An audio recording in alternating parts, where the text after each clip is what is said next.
welcome everybody to part 4 of mixing with Slate Digital plugins, where we're taking a mix and using pretty much nothing but Slate Digital plugins. There's a few exceptions that I put in the description, but we are also doing this same mix with nothing but stock Cubase plugins, as well as Waves plugins.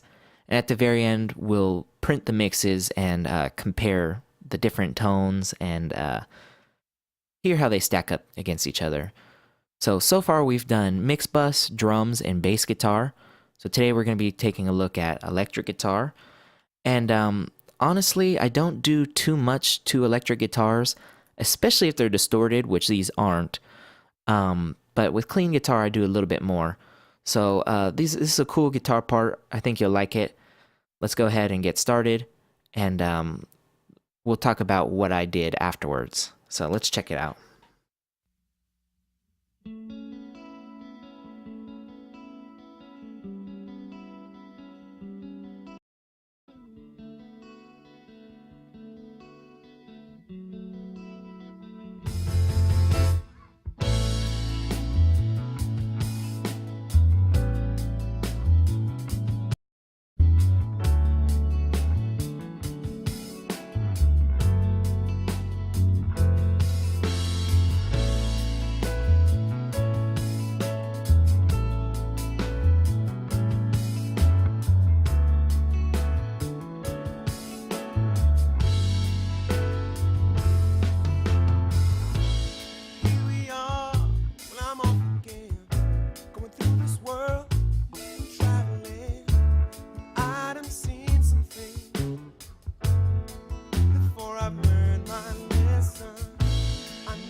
Okay, so let's check out what's going on. So as usual, I started off with my virtual tape machine as well as the virtual consoles. So that way, when I go to the bus level, I kind of already have the tone of that running into it. So I don't make my EQ moves based on the clean track when I'm going to be, of course, adding the tape machines, if that makes sense. It's like I'm mixing into this. So what I did also was I added some wow and flutter to both, and I used different amounts because it seems like um, the width of it and the speed of the wow and flutter also changes as you increase or decrease this. So just to get some separation between the two tracks and a little bit of a different color, um, I used two different wow and flutter settings. I could have also used different amounts of the tape saturation, but for the sake of time, I just used the wow and flutter. Okay, so after that, I came to the bus level. I added SSL emulation here, just because I love the sound, like the bitiness of that SSL, especially when you add some drive or you drive the input. It's just a unique sound, and to me, that is the SSL 4000 is like one of the greatest mixing desks of all time. Of course, I've never worked on an actual one, but just the layout of it and everything about it, the EQ, everything, it's just really, really great. So speaking of EQ, the next thing I did was I came over to the custom EQ, which is quickly becoming my favorite EQ because it's just so quick and easy to dial in. These frequencies that they chose are amazing, and they work 9 times out of 10. Uh, if you think about what you want, you could just get it with this plugin. It's so quick and easy, and it's transparent, but it also imparts its own character. So, starting off, I rolled off about 80 hertz to make room for our bass guitar and kick drum. To make room on the top end, I low passed here at about 15K. Cleaned up some of the mud at 400. To make room for the vocals as well as the keys parts, I cut some upper mids here at 2K.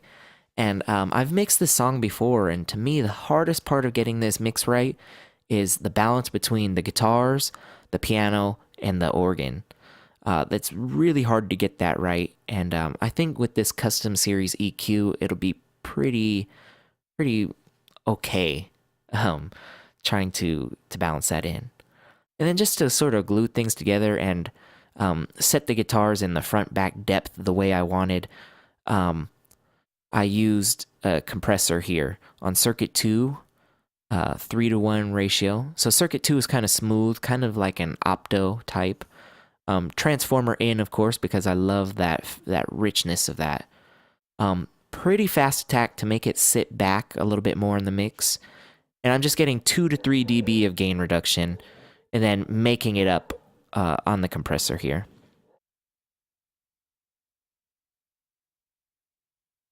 Okay, then I came over to the track level and just added some EQ, really. I used a 1073 and some harmonic saturation from the Revival. And I'm talking just a little amount. And everything I did on these, I did the opposite on the other side. So if I added shimmer on the left side, I added thickness on the right side. And whatever EQ moves I did the opposite on the right side. So I don't need to bring these up anymore. You could see they're opposite. They're inverted of each other. Same frequencies. In fact, what I did was I copied it over and just dialed the gain back if it was boosted. Okay? So the frequencies I chose was the magic frequency on this EQ, which is 12K. Just such a beautiful frequency on this EQ. This is the part of this EQ that I really love. It's a great EQ altogether, but this is the money for me.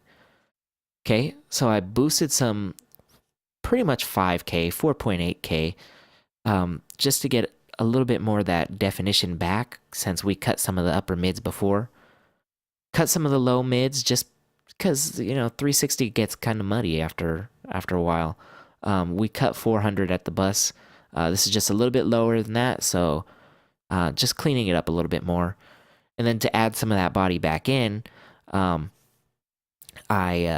boosted some 220, which is also another magic frequency for me. On guitars and vocals, this is just really great, as well as snare drum. It's just really great. And another thing I could have done to get more separation is adding drive to one side, okay? Just to get a little bit more color on one side than the other. And yeah, so basically the reason I did the inverse of this on the other side was to do a trick called Complementary EQ and gain some separation between the two sides. And it really adds clarity and kind of makes it a little bit wider. So it's a great trick, and it works great for something like this where you have like two very similar sounds on the left and right side. Yeah, so pretty much it gives you some clarity and separation. So I hope you enjoyed this video. If you did, please give it a thumbs up. If you didn't, you can give it a thumbs down. That's okay. You're entitled to your opinion, as I always say. I hope you learned something new. If you really liked this video, please go ahead and subscribe. I would greatly, greatly appreciate that. Thank you so very much for watching, and I'll see you in the next video. Have a wonderful, wonderful day.